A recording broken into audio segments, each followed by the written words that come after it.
Entonces, muy buenas noches con todos, espero se encuentren muy bien. Este espacio que se ha generado tiene como objetivo dar a conocer la importancia de el curso Práctica Pedagógica e Investigativa 1 en el proceso de su formación, en el proceso de su profesionalización como docentes en formación y como futuros licenciados en educación. Como es de su conocimiento y como miré en el desarrollo del tercer encuentro de prácticas pedagógicas de la Escuela Ciencias de la Educación de este año, que se llevó a cabo los días jueves y viernes de la anterior semana, hubieron intervenciones y participaciones de muy interesantes de distintas personas, profesores, profesionales que se dedican pues a la docencia y al ámbito de la educación, ¿no? Que dieron a conocer algunas experiencias que se han ido desarrollando frente a lo que se denomina la práctica pedagógica, ¿no? Recordarles que cuando hablamos de práctica pedagógica no debemos limitarnos únicamente al proceso en el cual el docente o en formación o el estudiante realiza un proceso de observación, de inmersión y de análisis de una clase, o que desarrolla, digamos, una clase como tal, una clase simulada. En nuestro caso, pues es a través del laboratorio didáctico de educación, ¿no? A través del simulador de prácticas pedagógicas que se desarrollará en el próximo encuentro tutorial, en el cuarto, ¿no? No en este tercero, sino en el cuarto, pues para aquellos, para los estudiantes del nodo Tumaco, ¿no? De la semana B, desarrollaremos el simulador de prácticas pedagógicas en el cuarto encuentro tutorial, ¿no? Entonces les decía que no se limita solamente como a esos espacios, ¿no? Sino que cuando se habla de prácticas pedagógicas, se está hablando también en cierta medida de esas estrategias, de esos programas, de esas propuestas que se llevan a cabo, no solamente propuestas escritas o que están plasmadas en el papel, sino que se las lleva a la praxis, ¿no? Que se las desarrolla en los territorios y que de una u otra forma aportan componentes para el desarrollo integral, no solamente del contexto educativo, sino también del contexto comunitario, ¿no? Entonces, en esa medida, hay que mirar desde ese punto de vista la importancia de este curso en su proceso de formación. En primer lugar, porque es el inicio de ese componente que se le ha añadido a los cursos prácticos, porque como ustedes ya hemos visto como 4 cursos prácticos, ¿no? Pero en este, digamos, en este periodo académico se le incluyó un aspecto fundamental, que es la investigación, y que va acogida de la mano, que son necesarias tanto la una como la otra para poder reforzar esos procesos de enseñanza-aprendizaje y para poder aportar acciones que conlleven el mejoramiento de la calidad de la educación, ¿no? Entonces, no solamente es, digamos, proponer un proyecto en papel y listo, sino que se trata de desarrollarlo, ¿no? Por ejemplo, en el tercer encuentro de prácticas pedagógicas, quienes estuvieron desde el principio, el día jueves, una de las ponentes, que fue una profesora, no recuerdo el nombre, pero que una profesora del Magdalena, quien fue la que prácticamente aperturó con su ponencia y contándonos la estrategia que ella y pues el grupo de docentes de la escuela donde ella labora han venido trabajando y desarrollando, ¿no? Manifestaba una experiencia que a mí me pareció maravillosa, que es el fortalecimiento de las competencias lectoescritoras en los estudiantes, ¿no? El programa pues estaba encaminado a desarrollar unos cuentos, cuentos digitales, si no estoy mal, algo así era la ponencia de ella, ¿no? O el proyecto que nos estaba compartiendo. Y miren que ahí se incluía muchas de las cosas que nosotros hemos venido hablando y hemos venido trabajando. Por ejemplo, ella habló de que en la zona de Magdalena, ya donde está la escuela, era una zona muy azotada por el paramilitarismo y por el orden público, ¿no? Y que trataron de buscar un cambio de ese contexto y también de la forma en cómo las personas se sentían, ¿no? Porque se sentían atemorizadas, sin quererse expresar, ¿no? Y manifestaba la docente que ese programa les había servido para superar esas dificultades y para superar esos tiempos difíciles que tuvieron que vivir, ¿no? Entonces, por ejemplo, ahí nosotros miramos cómo a través de esos programas, a través de esos proyectos que se llevan a la praxis, ¿no? Que tienen que ver con prácticas pedagógicas, ¿no? Porque, como les digo, la práctica pedagógica no se limita al desarrollo de una tutoría, ya sea mediada por un medio virtual o presencial o a una clase como tal, ¿no? Una clase magistral, no se limita a eso, sino que la práctica es mucho más amplia y abarca aspectos como la investigación, aspectos como el trabajo social, aspectos como el trabajo comunitario, el trabajo colaborativo, ¿no? Entonces, pues digamos, se debe tener presente esas, esas particularidades de la práctica pedagógica y cómo cuando se proponen buenos proyectos, cuando hay coherencia, cuando hay cohesión en los proyectos, se los puede llevar a cabo y se los puede desarrollar. Entonces, un ejemplo de esos, el ejemplo que les estoy comentando de ese colegio, de esa institución educativa en el Magdalena, donde a través de la lectoescritura, del fortalecimiento de las competencias lectoescritoras,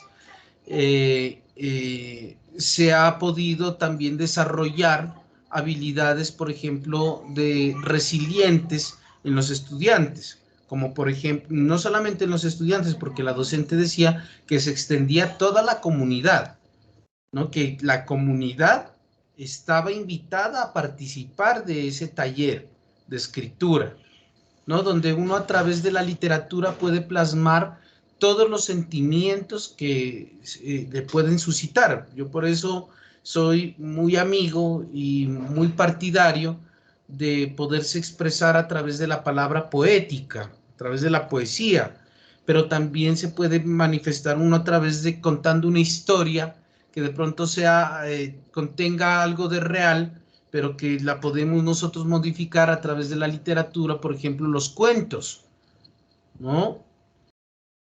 Y creo que en sus contextos se pueden desarrollar ese tipo de proyectos, ese tipo de propuestas, ¿no? Enmarcadas dentro de lo que es la práctica, ¿no? Y hubieron otras intervenciones muy importantes, ¿no? Por ejemplo, lo del simulador, pues que es un aspecto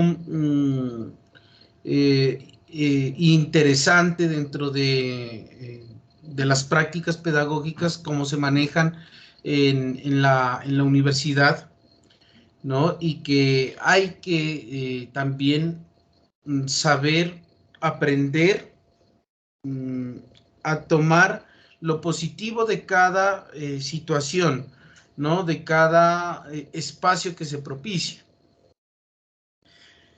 Bueno, eso como, digamos, haciendo mención al tercer encuentro y como una reflexión frente a la importancia del curso de prácticas. En segundo lugar, pues también es importante este curso porque es la puerta que se abre para que ustedes puedan continuar con la estructuración de su proyecto aplicado, porque es un curso prerequisito. De aquí, si pierden práctica pedagógica e investigativa 1, no se atrasan totalmente en su proceso de formación, porque esta abre práctica pedagógica investigativa 2, investigativa 3 e investigativa 4, ¿no? Entonces, vamos a poner todo de nosotros, insisto, por favor, en el cumplimiento de la entrega de actividades. Por ahí todavía hay un otro estudiante que me debe el desarrollo de la actividad número 3, ¿no? Les recuerdo que pues ya para la actividad 4 es el desarrollo del simulador de prácticas. Ya se les hará ya la orientación la próxima semana correspondiente, para que pues puedan también agendarse y asistir al encuentro CIPAS. Miren que estamos conectados 11 participantes. La anterior vez fueron 22, ¿no? No sé qué pasó pues para este encuentro, a pesar de que se les informó de que era un encuentro de carácter obligatorio, ¿no? Y porque esto les valida horas. Y es más, no veo a estudiantes que faltaron en el anterior encuentro CIPAS, que fue el segundo ESAPEC que desarrollamos, no están. Entonces, no sé cómo es que vamos a validar esas horas, ¿no? Bueno, eso frente a la importancia del curso de prácticas pedagógicas. Ahora bien, como este es un espacio para que podamos establecer un diálogo, ¿no? Y a partir de los aportes que hagamos, poder estructurar un pensamiento, poder dar a conocer nuestros puntos de vista, nuestras perspectivas frente a lo que hemos venido trabajando. Me gustaría escucharlos, o escucharlas, quienes estuvieron presentes en las dos jornadas, jueves y viernes del tercer encuentro. ¿Qué reflexiones, qué experiencia me pueden comentar que haya sido gratificante para ustedes, o que les haya parecido interesante, o qué les pareció el encuentro? Los escucho y las escucho. Buenas tardes. Buenas tardes, Oliva. Adelante. En términos generales, para mí estos encuentros son muy enriquecedores, en el sentido de que le permiten, o sea, en el caso de nosotros que aún estamos en este proceso de formación, nos permite aclarar muchas dudas respecto a cómo vamos a direccionar ya nuestro proyecto, ¿sí? Porque en ocasiones cometemos falencias, yo diría que desde la estructuración de lo que es el problema, ¿sí? Porque nos enfocamos mucho en cuanto a las instituciones y dejamos un poco de lado a lo que es la comunidad, ¿sí? Entonces, mirando cada una de las ponencias, y en este caso ya de las docentes que han logrado ya hacer sus proyectos, no nos debemos olvidar de que en nuestro caso que estamos en este proceso formativo como licenciados en educación, la comunidad debe ser el centro, por decirlo así, de la problemática, de la propuesta, ya que cuando nosotros estamos formando a sus hijos, ¿sí? Estamos formando a personas que vienen, que hacen parte de esas comunidades, ¿sí? Y de cierta manera ellos reflejan, o se puede decir que ellos son una pequeña muestra de la problemática que se vive en la población. Entonces, una de las maneras que nosotros como docentes podemos aportarle a la problemática que se presenta en la población es a través de la institución educativa, pero sin aislar a la comunidad respecto al beneficio como tal, ¿no? Entonces, mire que una de las propuestas, no me acuerdo ahorita el nombre de la docente, pero me gustó el hecho de que por medio de la lectura, ¿sí? Ellos crearon un material didáctico que lo podían trabajar con los chicos, pero que a su vez esa propuesta estaba abierta como para que cualquier miembro de la comunidad pudiese conocer de la propuesta y vincularse. Sabemos también de que para lograr resultados importantes es muy importante también incluir a lo que es el núcleo familiar y más cuando hablamos de comunidades. Entonces eso no, pues de mi parte me permite pensar un poco cómo puedo ampliar, ¿sí? Sin salirme pues también pues de trabajar con la institución como tal. En este caso nosotros vamos a trabajar o estamos trabajando con la institución educativa San Luis Roble. Entonces, vamos a ir mirando a ver cómo creamos estrategias que también permita que los padres de familia, la comunidad también esté como, nos permita también que generen ese apoyo, ¿sí? En este caso para los niños y fortalecer en este caso los saberes ancestrales de la comunidad por medio de la institución educativa, pero que la comunidad también nos permita fortalecer esa parte. Vale, muchas gracias, Oliva. Muy importante su participación y sí, así es, ¿no? Como se pudieron dar cuenta, si queremos lograr cambios en nuestros contextos, se debe empezar por lo más pequeño, ¿no? Digamos, desde mi accionar como docente dentro del aula de clase o dentro del espacio destinado para desarrollar una tutoría, una clase, etcétera, ¿no? Empezar a generar esos cambios positivos, ¿no? Para poco a poco irlos ampliando e irlos extendiendo a la comunidad, ¿no? Desde, digamos, hemos dicho y hemos sido insistentes en ello, y es que la educación es el camino a seguir para poder lograr una transformación de los contextos en los cuales vivimos, ¿no? Y en los cuales, pues, digamos, miramos necesaria esas transformaciones de tipo positivo, ¿no? La comunidad, como lo dice Oliva en su reflexión muy interesante, ¿no?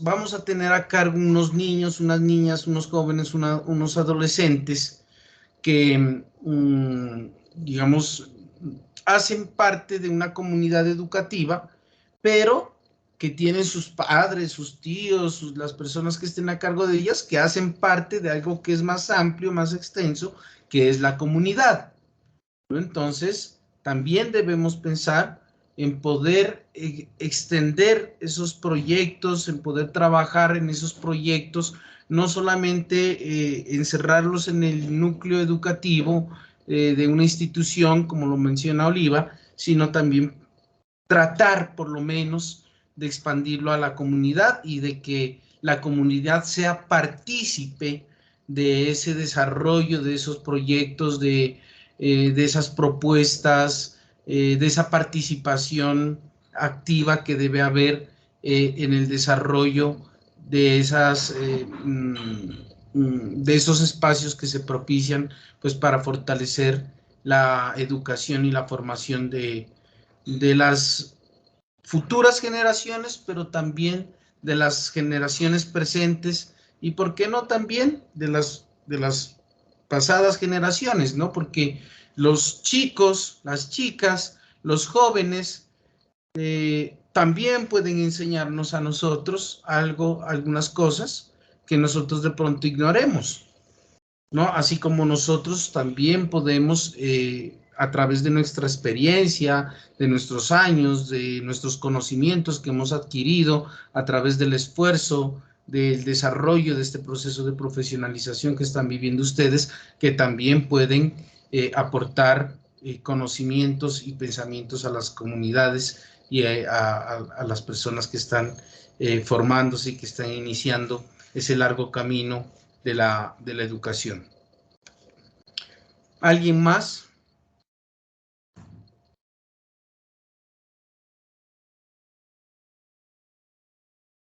Hola, profe. Jonathan, buenas noches, ¿cómo está? Adelante. Buenas noches, profe. Adiós, soy un poco afónico. Tranquilo, Jonathan. Profe, pues en cuanto a las reuniones que hubo, yo solamente pude estar un solo día porque estuve un poco ocupado, pero sí me di cuenta que es muy interesante uno acudir a esos espacios.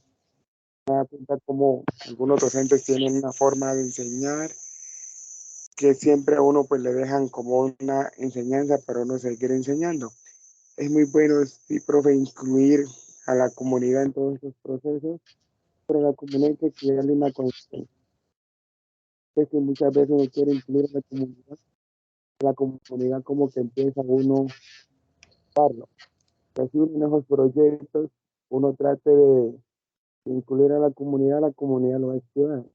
Entonces yo creo que uno debe primero empezar por empezar a hablar con las personas, porque cuando uno empieza a hablar, uno empieza a convencer. Uno convence más hablando que escribiendo. Si yo voy a una casa y le digo, mire, o sea, voy de un padre de familia, por ejemplo, un ejemplo, y digo, mire, su hijo está fallando en esto, yo vengo a enseñarle a usted y a enseñarle a su hijo a la vez, entonces ese padre de familia va a coger amor y va a aprender tanto el padre de familia como va a aprender el niño.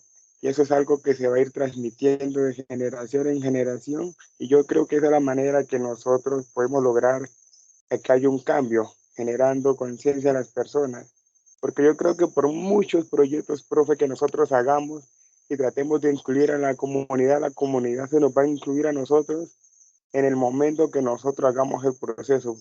Pero una vez nosotros hagamos ese proyecto y el proyecto se estancó, un ejemplo, el proyecto pasó, la comunidad no va a volver a seguir eso, hasta que no lleguen de pronto otros estudiantes, pero otros estudiantes van a llegar con otras nuevas ideas. Pero si nosotros llegamos a crear conciencia, perdón, en las personas, así yo creo, profe, que nosotros logremos un cambio. y logramos fortalecer esos núcleos de educación.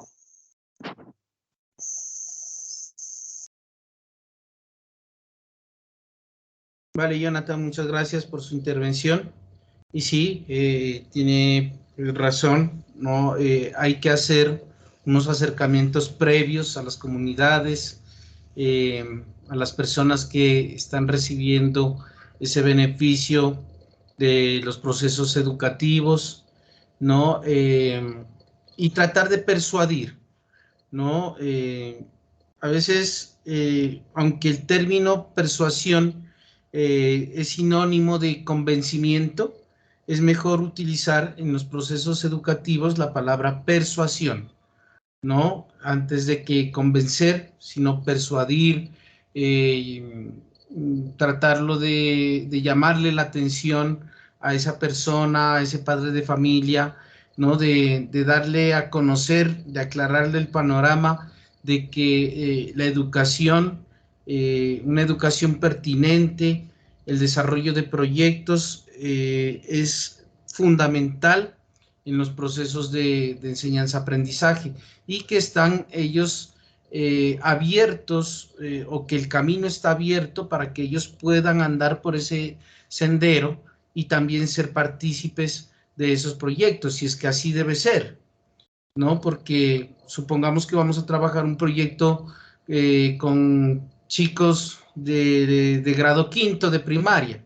Son unos niños que todavía requieren del acompañamiento de los padres de familia y es ahí donde se está inmerso, digamos, también la responsabilidad que como padre, que como madre de familia conlleva en el acompañamiento a ese proceso de formación, ¿no? Porque pues tampoco el docente puede estar, por ejemplo, con un curso de 40 estudiantes, ¿no? ¿Cómo el docente hace pues para dividirse y para ir a cada y llegarle a cada padre de familia y explicarle, vea esto?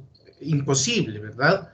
Entonces, el padre de familia también debe tener conciencia de que él es una parte fundamental en el proceso de formación y de que esos proyectos que se plantean son importantes para su hijo, ¿no? Y como nosotros como docentes podemos hacerlo de forma general también, ¿no? Tratar de persuadir, y es ahí donde entra a jugar un papel muy importante el dominio del conceptual, el dominio de lo que se está hablando, ¿no? El vocabulario adecuado pues para poder llegar a los padres de familia, para poder persuadir, para poder motivar a la comunidad educativa, ¿no? Cuando se habla de comunidad educativa hablo pues de los padres de familia, de los estudiantes, de los directivos, de los profesores, etcétera, ¿no? De motivar a esa comunidad educativa para desarrollar ese tipo de proyectos. Y para eso hay que prepararse, hay que estudiar, hay que leer, ¿no? Entonces,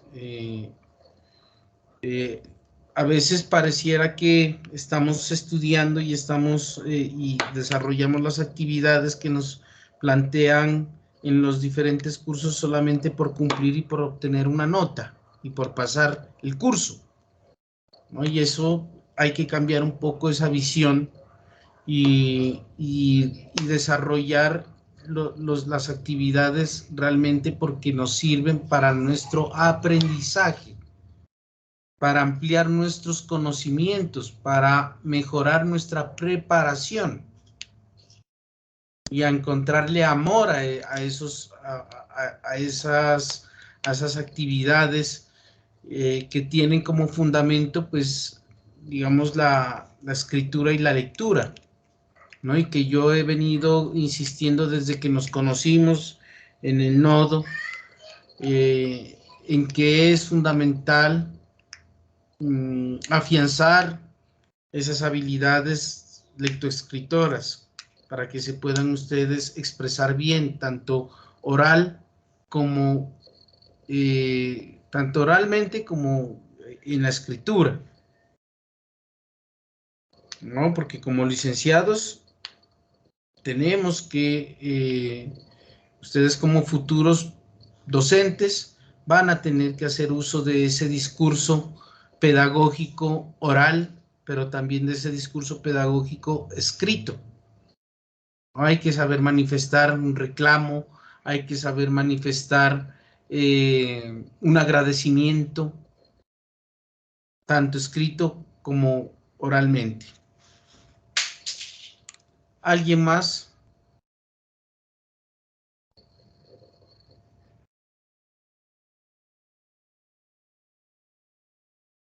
Joana, Yurani, Ángela, Marcela. Profe, bueno. David, ¿o quién? Compañera, sigue.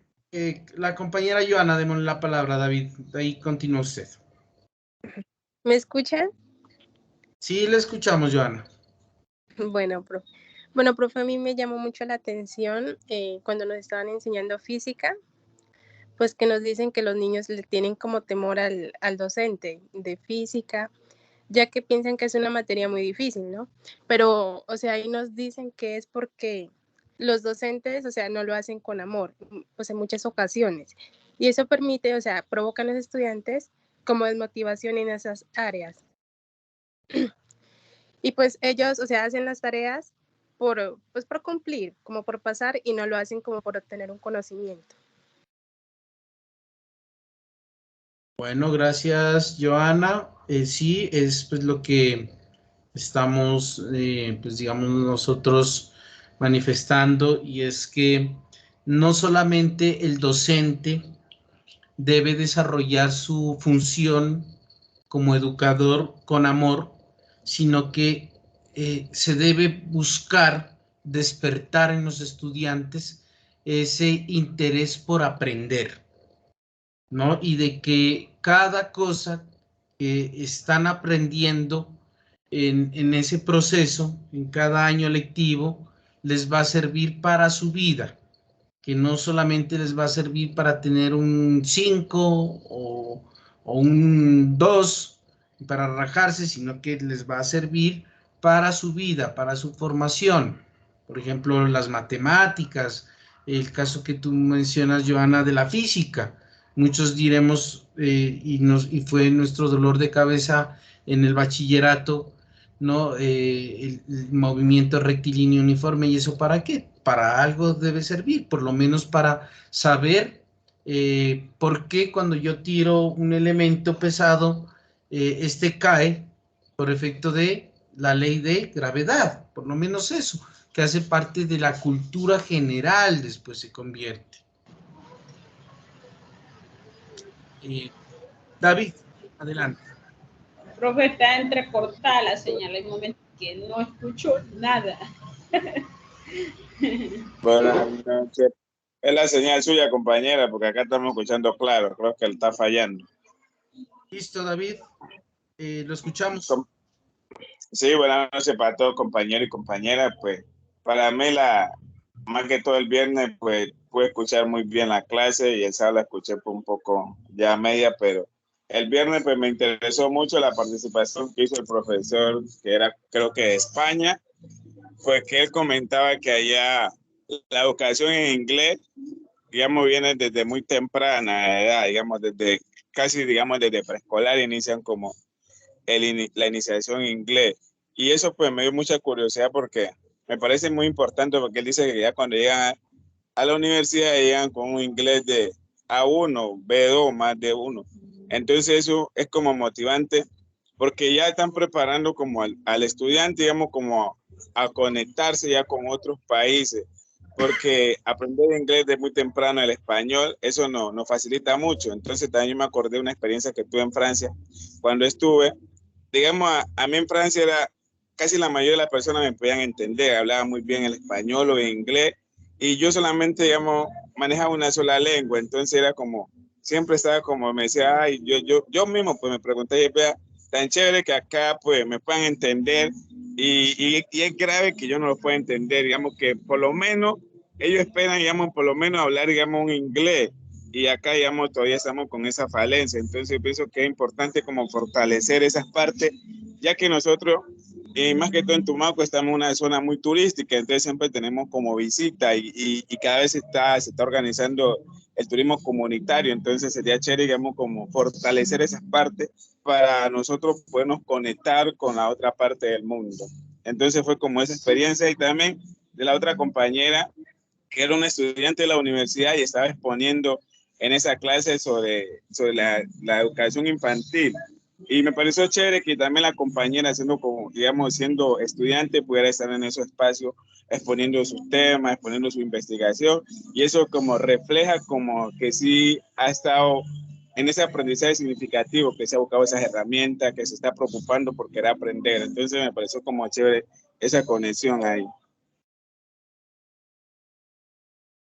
Vale, muchas gracias David por su intervención, por eh, su punto de vista frente al aporte que hacía el docente que usted menciona, ¿no? Con su ponencia, la importancia también, pues digamos, de abrir las fronteras, ¿no? Y de motivar a la enseñanza de las lenguas, no solamente de las lenguas nativas, ¿no? Como yo les decía, no debemos cerrarnos, a veces por fortalecer lo propio, nos cerramos y cerramos nuestras barreras y también estamos haciendo exclusión porque excluimos lo que viene de fuera o lo consideramos que es malo.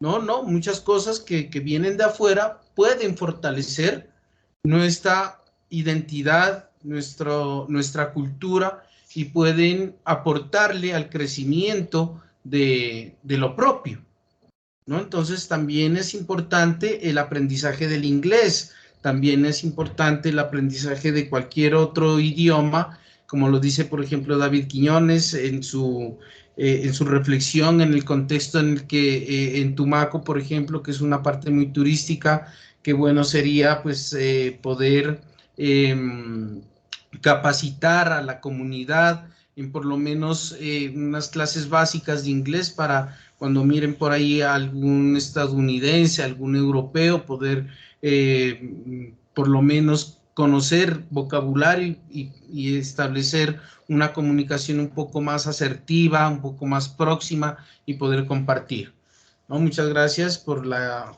reflexión y la intervención. Hamilton, tiene levantada la mano el compañero José Hamilton.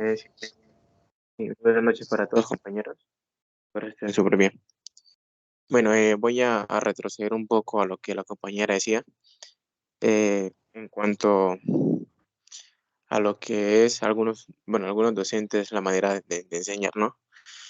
Creo que nosotros como docentes en formación debemos tener en cuenta todo lo que hemos trazado a lo largo de nuestra carrera, ¿sí? Que en este caso sería como que todo el tema de las TIC, ¿sí? Creo que nosotros deberíamos de implementar eso que algunos docentes ahora no implementan, ¿sí? Lo cuales son estrategias pedagógicas, ¿sí? Que hay algunos docentes que no las aplican.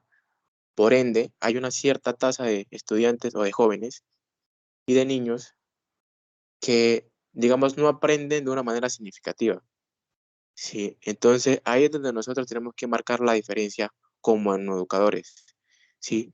Aplicando todo ese tema de las TIC, todas las herramientas digitales, ¿sí? Para que nuestros estudiantes aprendan, ¿sí? Y recordar que nosotros como docentes tenemos que estar siempre realimentándonos de conocimiento, ¿sí?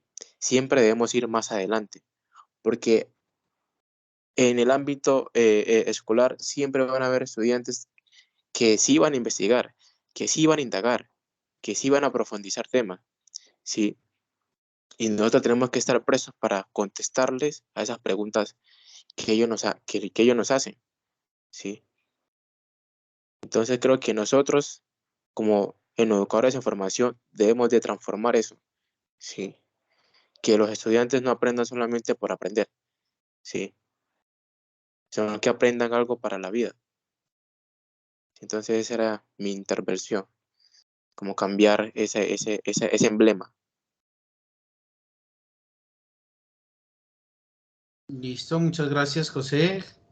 Sí, pues el llamado es a eso, ¿no? A asumir los procesos de formación como un aspecto que no solamente nos va a servir para los contextos educativos, sino también para nuestra cotidianidad, para nuestra vida diaria, para nuestro quehacer como seres humanos que pertenecemos a una sociedad, a una comunidad, para poder desarrollar habilidades que estén encaminadas a fortalecer el desarrollo integral de las comunidades, de las personas, para de esa manera poder aportar a la conformación de un mundo más tolerante, de un mundo más comprensivo, más pacífico, de un mundo más incluyente, ¿no? Y que pueda servir también para fortalecer los caminos hacia la paz integral, ¿no? La paz con justicia, ¿no? Y también, pues, algo interesante de la participación de Hamilton, que me pareció fundamental, es la parte en la que dice que como docentes debemos estar preparados para poder responder a las inquietudes de los estudiantes. Van a haber estudiantes que de pronto sí, como nos dice Hamilton, lean el texto que X o Y tutor o X o Y profesor dejó para la lectura y que ni siquiera el mismo profesor lo ha leído y llegue y lo corche, sin tener la intención de corcharlo, ¿no? Pero de pronto queriendo que le solucionen una duda y donde uno no esté preparado, donde uno no haya leído ese libro, diciendo que sí lo haya leído, ¿quién queda mal?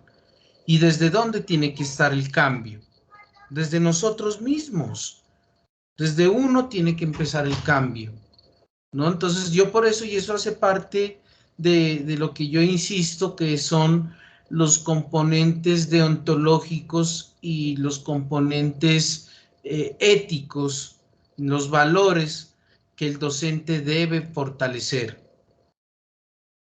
Yo como docente debo servir de ejemplo a los estudiantes, ¿no? De motivación. El estudiante diga, yo quiero ser profesor porque este docente a mí me aportó y me cambió la vida, ¿no? Yo creo que en el curso de resiliencia yo les hice ver un video sobre la historia de Albert Camus, que fue un escritor que ganó el Premio Nobel de Literatura y se convirtió en uno de los escritores más famosos a nivel mundial, y fue precisamente por que tuvo el apoyo en primer lugar de su madre, pero en segundo lugar, en su segundo hogar, que fue el colegio, la escuela, de un docente ético, comprometido, capacitado, que supo identificar la fortaleza de él en el ámbito de la lectura, de la escritura, y lo motivó hasta que se convirtió en lo que él es, o en lo que él fue, pues ya está muerto, que fue un gran escritor y que lo llevó a ganar el Premio Nobel de Literatura. Y cuando ganó ese Premio Nobel de Literatura, él le agradeció a su maestro, le agradeció a su profesor por haberlo apoyado, por haber estado ahí, por haber identificado esa fortaleza y por haber desarrollado su labor docente de una forma íntegra, de una forma ética, ¿no? Entonces, qué bonito fuera eso, que un estudiante, que nos encontremos un día de estos a un estudiante y nos apriete la mano y nos dé un abrazo y nos diga que gracias a nosotros él ahora es alguien importante en la sociedad o que le ha servido para poder salir adelante en sus dificultades, que le ha servido para su vida, que no solamente le sirvió para que le ponga el 5, X o Y actividad, sino que le haya servido también para tener un 5, sí, o un 10, o un 100, pero en su existencia, en su vida, ¿no? Que no se encierre la pedagogía a las cuatro paredes de un aula de clase o al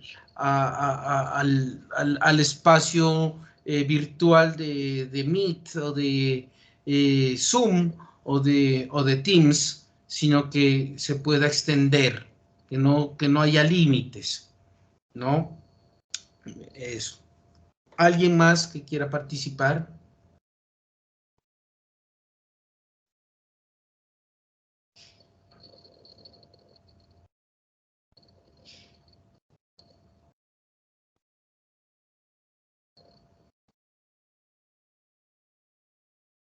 Bueno, ¿sí? ¿Quién dijo yo por ahí? Yurani, profe. Profe, yo también pues estuve escuchando los, las exposiciones que hacían el día jueves y ahí hablaba una profe que decía que nosotros debemos de aprender a escuchar a los estudiantes.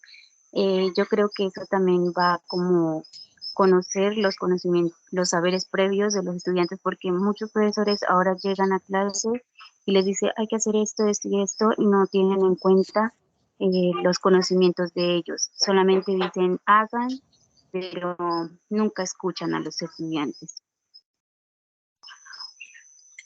Bueno, muchas gracias, Yurani. Un excelente aporte, un buen punto. Yo siempre he dicho que los procesos pedagógicos y educativos, siempre hablamos nosotros del diálogo abierto, del diálogo participativo, del diálogo activo, y que el diálogo propicia, pues, digamos, esos encuentros entre los saberes, ¿no? Pero a veces descuidamos esa parte tan fundamental que menciona la compañera Yurani, que es la escucha.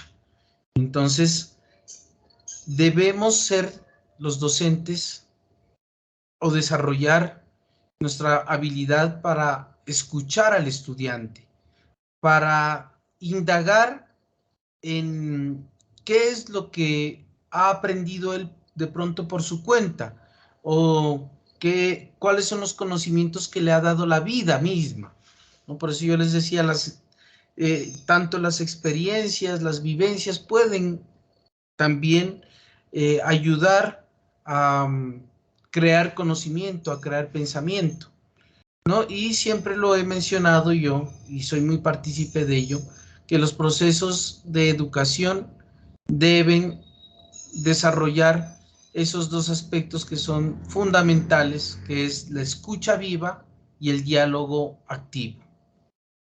Gracias, Yurani. Nuevamente, José. Buenas noches, otra vez para todos.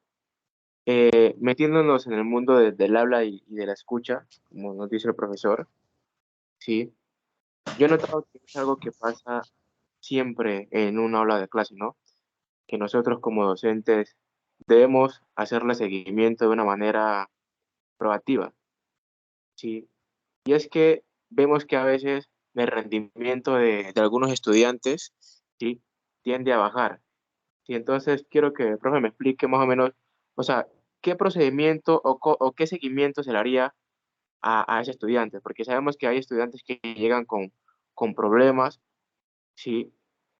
Tal vez están pasando por momentos realmente difíciles y a veces uno como docente, lo primero que piensa es que ese estudiante no quiere trabajar, no quiere aprender, ¿sí?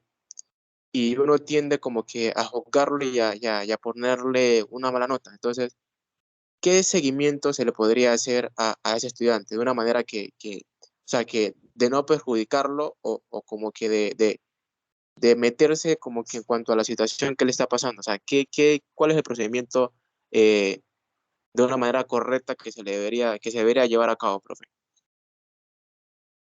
Profe,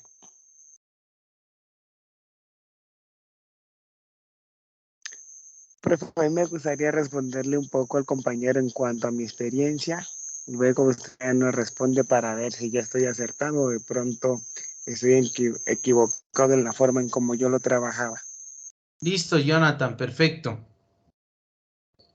Lo escuchamos.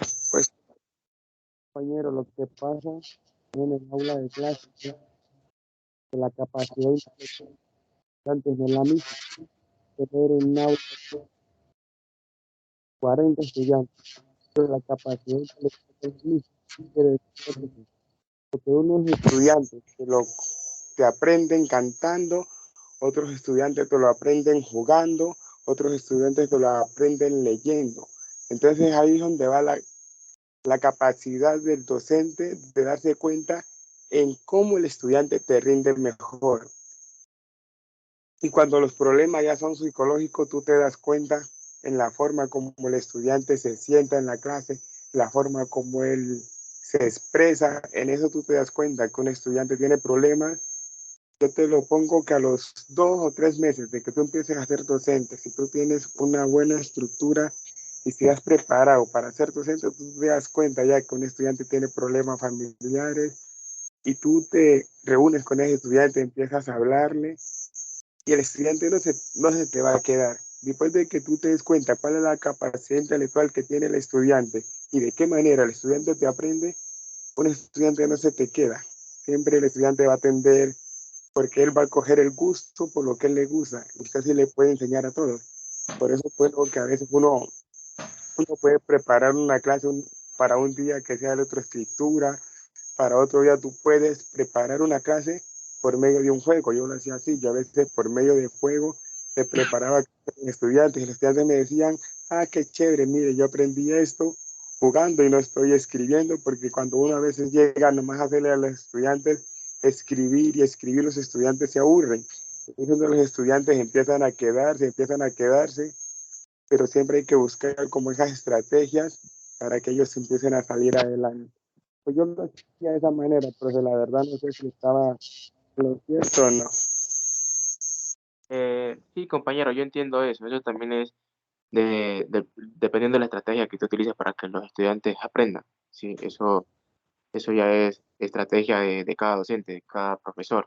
Sí, la estrategia que él utilice para que los estudiantes aprendan. Sí, pero yo me refiero prácticamente al tipo de estudiantes. O sea, hay estudiantes que tienen problemas, sí, pero hay unos que son groseros y también tienen problemas, sí. Entonces, pero nunca me ha pasado, ¿no? Sino que pues uno siempre pregunta porque pues más adelante pues uno le va a tocar que hacer eso y a veces hay personas que de pronto no sepamos cómo manejar ese tipo de situación o uno está, pues uno se está preparando para eso, ¿no? Entonces, pues sería bueno como que preguntar de pronto de qué poder hacer, o sea, que uno puede como que, por dónde puede irse, ¿sí? Porque Vale. sabemos que hay estudiantes que son groseros, ¿sí? Y pues nosotros sabemos que, o sea, la parte pues en la que nosotros, digamos, vamos a ejercer nuestra carrera, pues más que todo nos vamos a enfocar en el ámbito rural, ¿sí? Y pues me gustaría como que saber cómo lidiar con ese tipo de situaciones, porque hay estudiantes que son groseros. A ¿Sí? ver, Hamilton, ¿no? Bueno, en primer lugar, yo agradezco la intervención también del compañero Jonathan, que trató de darle pues, una respuesta a su pregunta, compañero Hamilton, ¿no? Y pues digamos,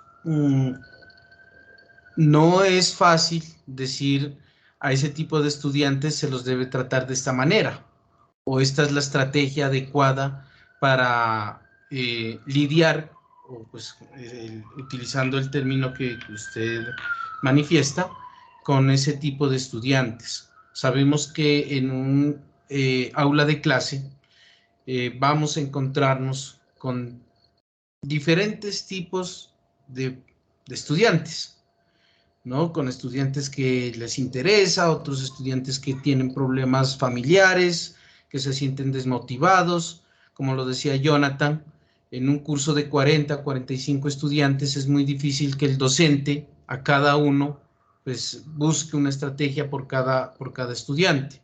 Ahora bien, recuerde que usted en un contexto educativo no va a estar solo. O sea, no tiene por qué recaer toda la responsabilidad al docente. Si bien es cierto, el docente tiene que estar muy pendiente de sus estudiantes.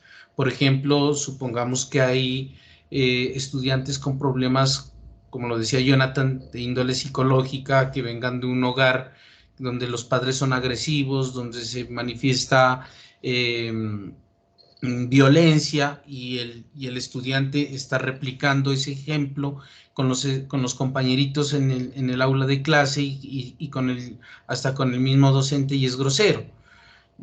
Sabemos que como docentes, incluso, y yo por eso lo he manifestado, que es la labor más bonita que puede existir, porque el docente a veces cumple el rol y el papel de padre de familia, de psicólogo, de amigo, de acompañante, del paño de lágrimas de los estudiantes, ¿no? Pero eso no quiere decir que el docente esté en la obligación de, pues digamos,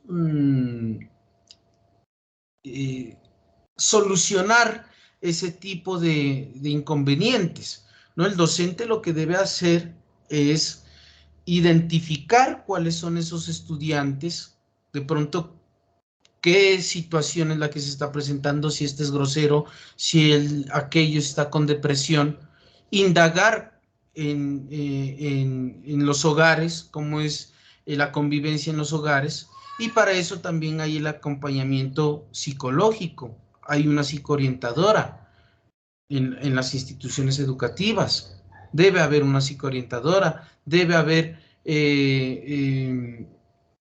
profesionales idóneos que le presten sus servicios como ayuda al docente, ¿no? Porque es imposible que el docente pueda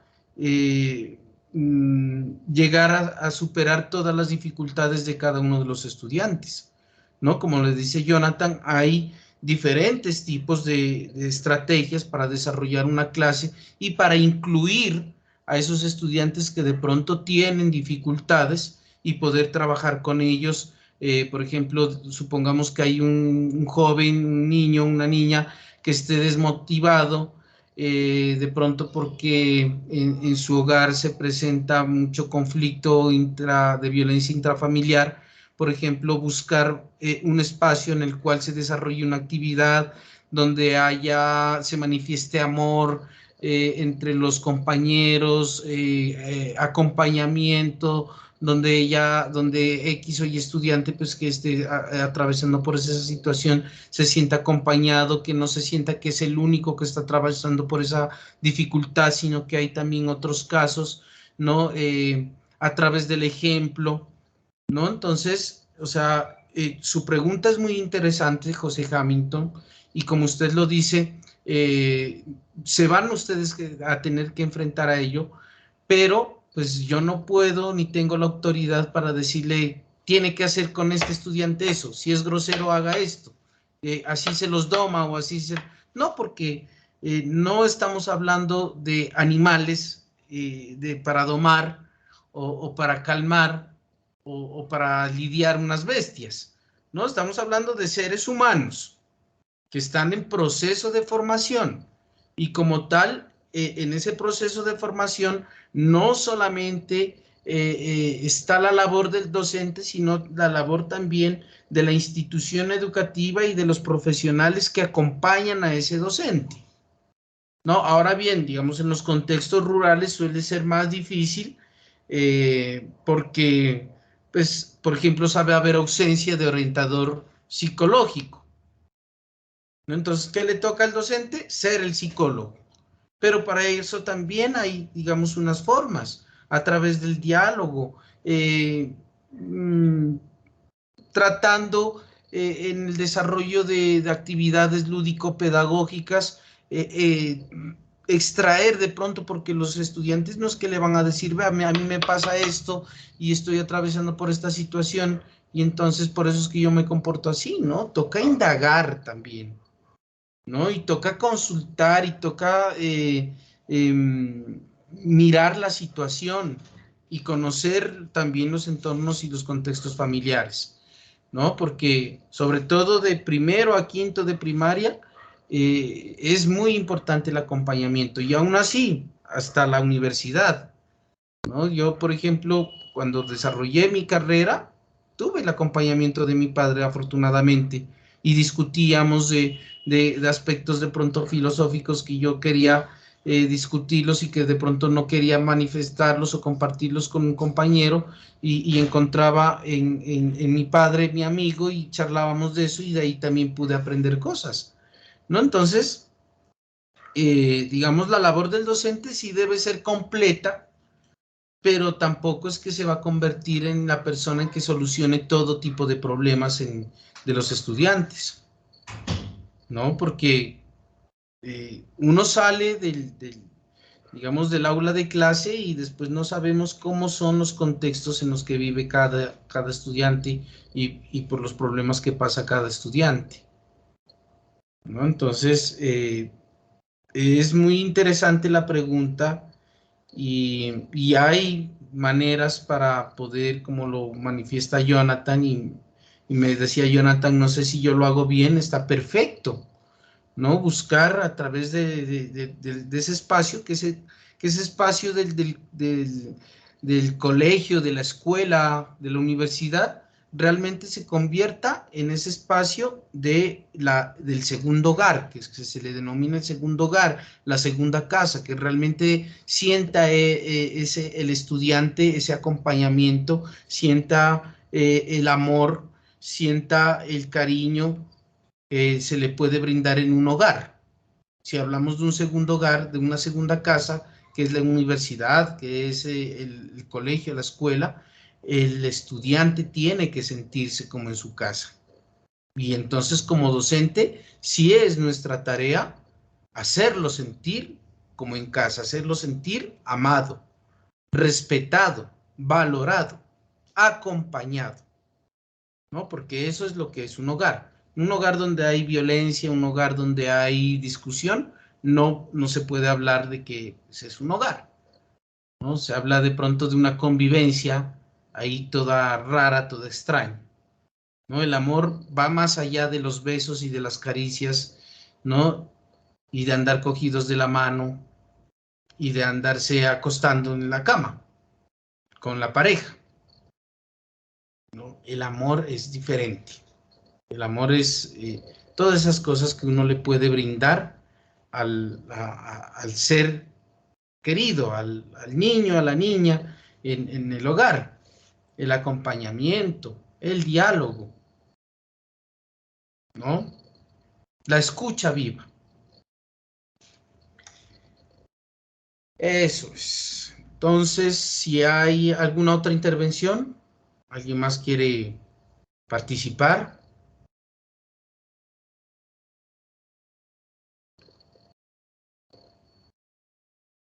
Bueno, entonces, pues me pareció que fue un ejercicio muy enriquecedor, este espacio que hemos propiciado para este tercer ESAPEC de nuestra práctica pedagógica e investigativa 1.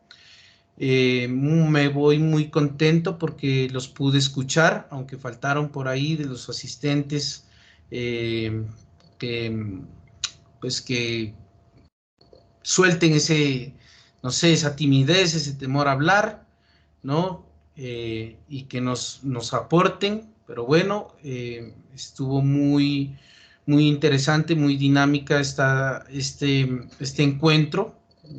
Espero que en los otros encuentros que podamos programar y que podamos desarrollar haya la misma participación. Por favor, les voy a hacer una recomendación para que la tengan muy en cuenta. Yo les había dicho que debían tomar unos pantallazos de su asistencia al tercer encuentro de prácticas pedagógicas, porque eso se lo vamos a requerir más adelante, ¿no? Para validar pues sus horas. Por favor, ténganlo ahí en sus archivos, no lo vayan a borrar, tengan esos pantallazos que me enviaron al grupo muy bien. Me interesa también el pantallazo del diligenciamiento de la asistencia, y si tienen un pantallazo de alguna de las ponencias, de que estuvieron ahí observando, escuchando, perfecto, los van guardando en sus archivos que yo se los voy a solicitar, ¿no? Como evidencia de que asistieron a ese encuentro, porque eso les valida unas horas, ¿no? Segundo, por favor, aquellos estudiantes que aún no se han puesto al día con la entrega de ese diseño de mapa conceptual o de infografía que se les solicitó sobre la clase a partir del tema que están trabajando en el desarrollo de su proyecto aplicado, por favor hacerlo hasta el día jueves como máximo, ¿no? Yo el día jueves me comprometo a darles conocimiento de sus notas, aunque en el campus virtual ya está hasta la segunda actividad, ya está registrada las notas, pueden ingresar a ver la nota, tanto la nota 1 como la nota 2 correspondiente pues a la fase 2 ya están. Estoy en proceso de revisión de sus actividades de la fase 3, espero para el día jueves, antes de que nos miremos con los estudiantes de Tumaco, compartirles pues sus calificaciones hasta el momento, hasta la fase 3, y algunas recomendaciones que se realizarán. Frente a lo de este tercer encuentro de prácticas pedagógicas, también el director del curso nos ha solicitado que ustedes deben desarrollar una infografía, ¿no? Dando a conocer los puntos más importantes que se trabajaron en las temáticas abordadas en el tercer encuentro de prácticas pedagógicas. A manera general, o sea, no vayan a profundizar en una sola ponencia, sino a manera general, digamos, hacerse una infografía muy bien diseñada, indicando, pues, digamos, los temas que se trabajaron, haciendo unas pequeñas reflexiones, y pues ustedes ya saben, la infografía lleva también pues contenido visual, ¿no? Etcétera, donde ustedes pues pueden desarrollar su capacidad creativa, ¿no? Entonces, esa infografía la necesito para dentro de 8 días, es decir, para el próximo lunes, y la pueden trabajar en los grupos colaborativos, ¿no? Como han venido trabajando en los grupos. Una infografía por grupo colaborativo acerca del tercer encuentro de prácticas pedagógicas, ¿vale? Entonces, esa infografía y los pantallazos del diligenciamiento de su asistencia y los pantallazos que tengan, la infografía para el día lunes, y yo ya les digo cuando me envíen en un PDF esos pantallazos de la asistencia, ¿no? Y con eso ya validamos las horas de práctica que se había propuesto en el plan de trabajo que validaba pues la asistencia a ese tercer encuentro de prácticas pedagógicas. ¿Queda claro?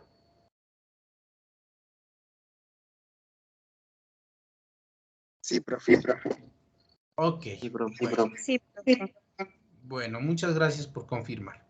Entonces, pues no siendo más, yo no les quito más tiempo. Muchísimas gracias por su atención, por haber asistido a este espacio, y espero encontrarnos muy pronto en estos espacios con los estudiantes de Tumaco, pues Dios mediante, pues ya viernes y sábado ya estaremos por allá, ya hablaremos un poco ya más de frente, y pues cualquier inquietud, cualquier duda que haya pues por ahí la trataremos de solucionar. De igual con los compañeros de Gido, de este viernes en 8 también ya nos hemos de mirar para el desarrollo de nuestro simulador de prácticas. En la próxima semana pues se desarrollará un encuentro CIPAS pues para hacer las orientaciones necesarias, correspondientes, con los 2 nodos, pues para que también los compañeros de Tumaco vayan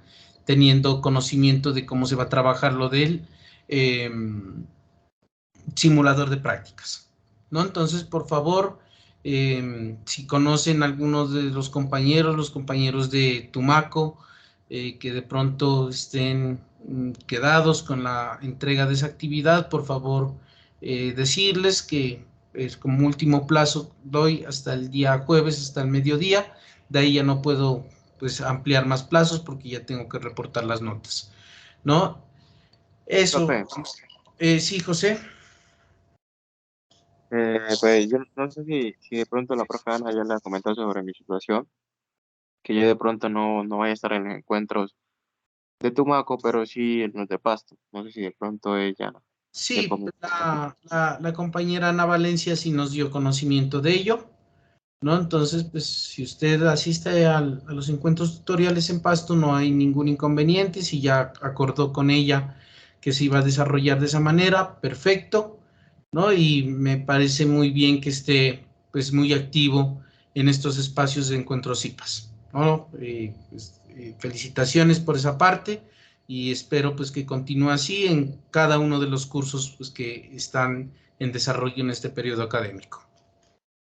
Ok, que esté bien. Listo, pues entonces muchas gracias por su atención y hasta una próxima ocasión. Yo ya les estoy informando. Tenemos que organizarnos un encuentro CIPAS desde el curso de legislación. No les he enviado la actividad porque estoy ajustando unos detalles. Una vez ya estén ajustados esos detalles, pues yo ya les comparto la actividad y teniendo en cuenta pues estos días se les da el plazo correspondiente para la entrega, ¿no? Entonces, que estén muy bien y eh, a seguirse preparando, a seguir estudiando y leyendo y tratando de escribir, ¿no? Muchas gracias, que estén muy bien. Feliz noche.